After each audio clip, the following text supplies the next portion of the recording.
Hello friends, M के here YouTube channel में आप सभी का स्वागत है। आज हम पढ़ेंगे रहीम के दोहे। इसमें रहीम के दोहे में 10 दोहे दिए गए हैं। उसमें से आज हम पहले 5 पढ़ेंगे पार्ट 1 में, और दूसरे 5 पार्ट 2 में हम पढ़ेंगे। आइए सबसे पहले जानते हैं पहला दोहा। रहीमन तब तक ठहरिए मान मान सम्मान, घटत मान देखिए जभी, तुरंत ही करिए पयान। इस दोहे के माध्यम से रहीम जी यह कहते हैं कि मेहमान मान सम्मान के बारे में कहा गया है। जब तक मेहमान बनकर आते हैं वह 1 से 2 दिन के लिए ठीक लगता है। अगर अधिक दिनों तक अगर हम रहेंगे मेहमान बनकर तो सामने वाले को भी दिक्कत हो जाती है। इसलिए यह रहीम जी इसमें कहते हैं कि जब तक ठहरिए, रुकिए, जब तक आपका मान सम्मान हो रहा है। उसके बाद जब आप देख रहे हैं कि आपका मान सम्मान घट रहा है तो आप तुरंत ही वहाँ से निकल जाइए। अगर हम इसे एक शब्द के रूप में एग्ज़ाम में लिखेंगे तो कुछ इस प्रकार लिख सकते हैं।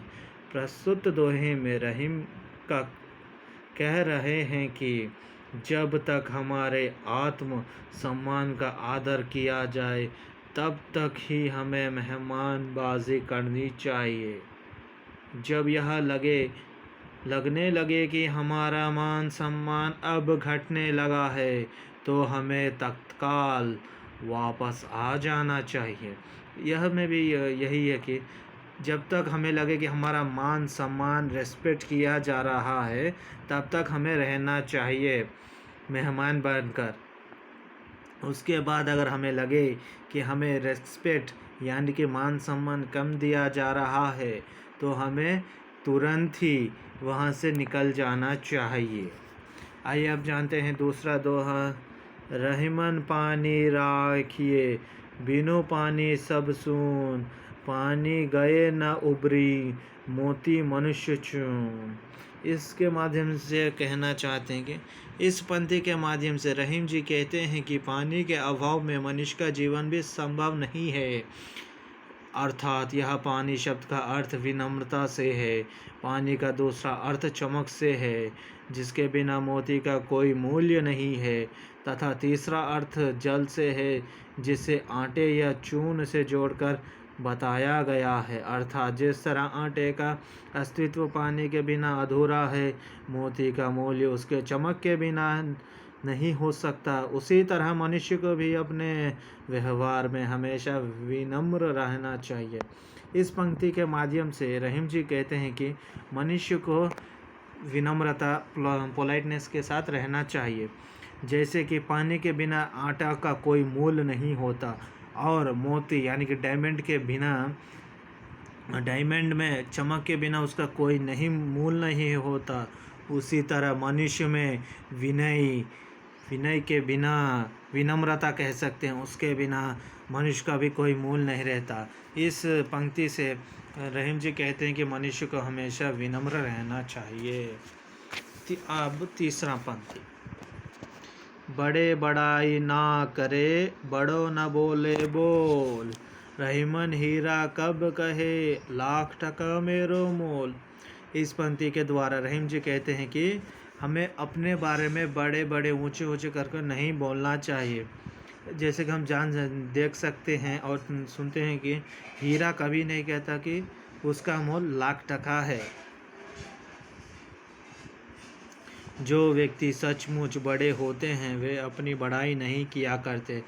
जो व्यक्ति असल में जो बड़े होते हैं वो कभी अपनी बड़ाई यानी अपनी इम्पोर्टेंस में इतना बड़ा हूँ ऐसा कुछ नहीं बोलते। सामान्य व्यक्ति अपनी प्रशंसा नहीं करते और नहीं किसी की निंदा करते हैं। जो सम्मान रेस्पेक्ट के लायक है वह अपनी चिंता कभी नहीं करते और अपना प्रशंसा और किसी का निंदा नहीं करते। हीरा बहुत ही मूल्यवान होता है। फिर भी वो अपनी बड़ाई नहीं करता। हीरा डायमंड बहुत मूल्यवान कॉस्टली होता है, लेकिन वो कभी नहीं कहता है कि मैं इतना कॉस्टली हूँ। अतः हमें स्वयं से अपनी बड़ाई नहीं करनी चाहिए। लास्ट में यह हेंस कहते हैं कि हेंस प्रूव कह सकते हैं कि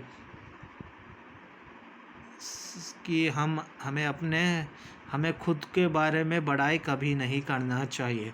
आज दूसरा फोर्थ वन, रहीमन विपदा हूँ भली जो थोड़े दिन होय, हित अनहित या जगत में जानी परत सब खोय। इस दोहे के माध्यम से रहीम जी कहना चाहते हैं कि कष्ट जिंदगी में कुछ क्षणों के लिए होता है, वह आता है और चला जाता है। अगर इसे हम इस विख्यात में बोले तो प्रस्तुत पंक्ति में रहीम जी कहते हैं कि अगर विपदा आए तो हमें घबराना नहीं चाहिए। इसके द्वारा रहीम जी कहना चाहते हैं कि जब कभी हमें कठिनाई आए तो हमें घबराना नहीं चाहिए, टेंशन नहीं लेना चाहिए, बल्कि संकट के समय को भी अच्छा समझना चाहिए।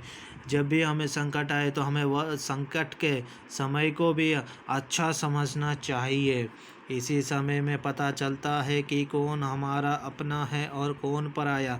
इसी समय में हमें पता चल जाता है कौन अपना है और कौन पराया। और तो कोई जब हमें संकट आता है, जो हमें साथ संकट के समय में देते हैं वही अपने होते हैं। जो संकट के समय में अपना हाथ छोड़कर चला जाता है वो अपने नहीं होते। कौन हमारे लिए हित या अनित सोचता है, वह तो कौन अपने लिए अच्छा सोचता है, बुरा सोचता है, यह सब हमें संकट के समय ही पता चलता है। इस दोहे के माध्यम से रहीम जी कहते हैं कि विपदा सिर्फ कुछ क्षणों के लिए है, वो आता है और चला जाता है। इस विपदा के माध्यम से हम जान सकते हैं कि कौन अपना है और कौन पराया। आखिरी पांचवा दोहा, रहीमन कठिन चितान ते चिंता को चित्त चेत, चिता दहती निर्जीव को चिंता जीव समेत।